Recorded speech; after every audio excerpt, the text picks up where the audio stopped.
Halo, selamat malam. Perkenalkan nama saya Novita Sari Sihotang dengan NIM C0 dan 023029. Di sini saya akan membahas materi aktiva tetap pada akuntansi pajak.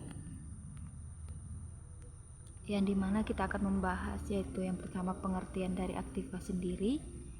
Aktiva tetap ialah barang berwujud milik perusahaan yang sifatnya relatif permanen dan digunakan dalam kegiatan normal perusahaan, bukan untuk diperjualbelikan. Biaya yang dikeluarkan oleh perusahaan aset tetap harus diakui sebagai aset jika hanya yang pertama ada manfaat ekonomis mengalir ke entitas dan yang terakhir dapat diukur secara andal.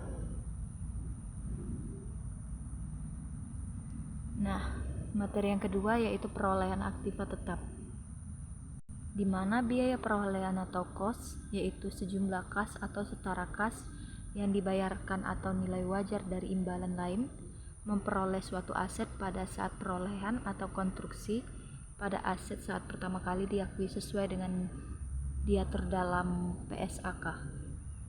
Nah, di mana komponen biaya perolehan aset tetap menurut PSAK nomor 16 yaitu yang pertama harga perolehan, yang kedua biaya-biaya yang dapat diatribusikan secara langsung untuk membawa aset ke lokasi, dan yang terakhir estimasi awal biaya pembongkaran dan pemindahan aset tetap dan restorasi lokasi aset.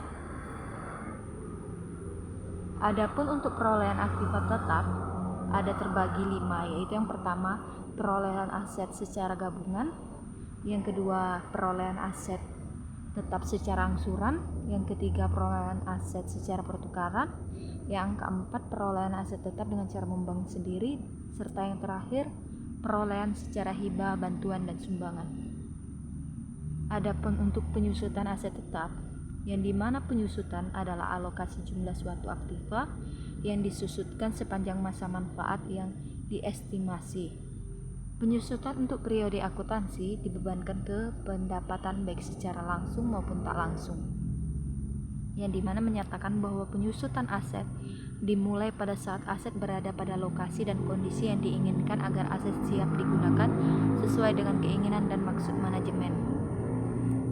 Nah, untuk metode penyusutan sesuai ketentuan komersial itu dibagi menjadi dua, yaitu dilihat dari dasar waktu, yang kedua dilihat dari dasar penggunaannya. Nah, untuk dasar waktu itu ada metode garis lurus atau straight line method. Nah, yang kedua metode pembebanan umum. Ini dibagi menjadi dua. Yang pertama metode jumlah angka tahunan, serta yang terakhir metode saldo menurun atau saldo menurun ganda. Nah, dilihat dari dasar penggunaan itu terbagi dua, yaitu metode jam jasa atau service work method. Yang kedua itu metode unit produksi atau productive output method. Adapun aspek pajak atas aktiva tetap, yang dimana praktek akuntansi pajak tidak mengatur tentang perolehan aset dengan pertukaran, baik kategori pertukaran aset atau sejenis atau bukan yang sejenisnya, maupun dengan sekuritas yang diterbitkan perusahaan sendiri, di mana perlakuan pajak diatur dalam pasal 10 ayat 2 Undang-Undang PPH, yang dimana menyatakan bahwa nilai perolehan dalam hal terjadi tukar menukar harta itu tentang nilai penjualan adalah jumlah yang seharusnya dikeluarkan atau diterima berdasarkan harga pasar. Adapun kelompok harta berwujud dan penyusutannya yaitu penentuan kelompok dan tarif penyusutan harta berwujud didasarkan pada Undang-Undang Nomor 36 Pasal 11 Tahun 2008 tentang pajak penghasilan atau PPH. Nah, yang pertama itu bukan bangunan, terbagi menjadi 4 kelompok, yang dimana kelompok pertama itu masa manfaatnya 4 tahun, tarif penyusutan berdasarkan garis lurus 25%, tarif penyusutan berdasarkan metode saldo menurun 50%. Untuk kelompok kedua itu masa manfaatnya 8 tahun, tarif penyusutan berdasarkan garis lurus yaitu 12,5%. Sementara untuk tarif penyusutan berdasarkan metode saldo menurun itu 25%. Kelompok ketiga itu tahunnya masa manfaatnya 16 tahun, yang dimana tarif penyusutan berdasarkan garis lurusnya 6,25%, dan untuk tarif penyusutan berdasarkan metode saldo menurun itu 12,5%. Untuk kelompok keempat yang terakhir 20 tahun masa manfaatnya, untuk tarif penyusutan garis lurusnya itu 5%, untuk tarif penyusutan berdasarkan metode saldo menurun itu 10%. Nah, untuk kelompok yang harta tak berwujud yang kedua yaitu bangunan, yang dimana terbagi menjadi dua, yaitu permanen dan tidak permanen.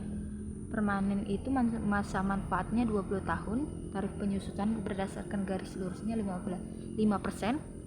Untuk tarif penyusutan saldo menurunnya tidak ada.